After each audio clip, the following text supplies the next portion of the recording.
Nalgonda railway స్టేషన్లో 1,28,00,000 నగదును railway పోలీసులు పట్టుకున్నారు. ఎలాంటి ఆధారాలు లేకుండా తరలిస్తున్న నగదును నల్గొండ జిల్లా రైల్వే పోలీసులు స్వాధీనం చేసుకున్నారు.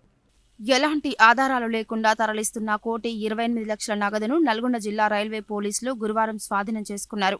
మిర్యాలగూడకు చెందిన బంగారం వ్యాపారి హైదరాబాద్లో బంగారం కొనుగోలు చేసేందుకు మిర్యాలగూడ నుంచి హైదరాబాద్కు 2 బ్యాగుల్లో నగదును తీసుకెళ్తున్న క్రమంలో నల్గొండ రైల్వే స్టేషన్లో ఆర్పీఎఫ్, రైల్వే పోలీసులు నగదును స్వాధీనం చేసుకున్నారు.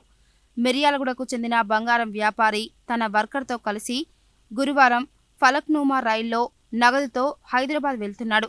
ఈ క్రమంలో వారు అనుమానాస్పదంగా కనిపించడంతో పోలీసులు వారి బ్యాగులను తనిఖీ చేయగా అందులో 1,28,41,800 రూపాయల వరకు నగదు ఉన్నట్లు గుర్తించారు. ఐటీ అధికారుల సహాయంతో నగదును నల్గొండ రైల్వే స్టేషన్లో లెక్కించారు.